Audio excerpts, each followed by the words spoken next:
ஒரு தடவையாவது சிவன் கோயிலுக்கு வாப்பா, பிரதோஷம் அன்னைக்காவது வா, வெள்ளி செவ்வாய்க்காவது வா, விளக்க போடு, பசுமாட்டுக்கு ஒரு வாயுரை கொடு, ஒரு புல்ல கொடு, ஒரு சிவனடியாருக்கு ஒருவேளை சாப்பாடு போடு. இந்த மாதிரி தானம் பண்ணாங்கன்னா ஒரு படி அரிசி கொடு, ஒரு பருப்பு கொடு, நெய்யை கொடு. அத்தனை பேருக்கும் சித்தரே வந்து சாப்பிட்டுருப்பார். நான் மீண்டும் சொல்றேன், இன்னைக்கு போட்ட அன்னதானத்துல சித்தரே வந்து சாப்பிட்டுருக்கிறார்.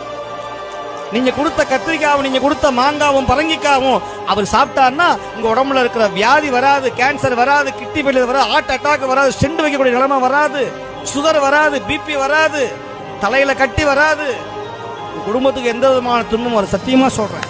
நான் மீண்டும் சொல்றேன், சிவாலயத்தில் செய்கிற புண்ணியம் 1000 மடங்கா வரும் அப்படின்னு நான் சொல்லல. சிவ தர்மோத்திரம்ங்கிற ஒரு வேத நூல் சொல்லுகிறது. சிவன் கோயில் தொண்டு செய்கிறார். சிவன் கோயிலை ஏதாவது கொடுங்கள். ஒரு சிவனடியாருக்கு ஒருவேளை சாப்பாடு போடு, ஒரு சிவனடியாருக்கு மாசம் ஒரு நாள்.